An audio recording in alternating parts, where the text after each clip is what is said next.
chanh bị ru ngay ốp băng em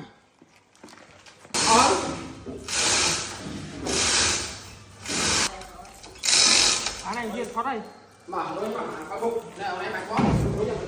tôi chạy như trong khai lương cũng thôi mấy anh được cái lá cháy gì tốt nhà mốc tốt nào lên đặt theo là cái này ấp nào đây rồi nhập bên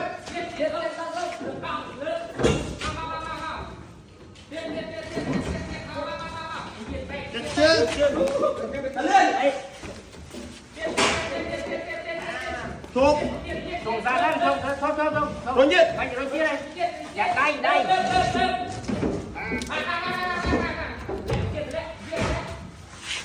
dạ mùi bằng chiết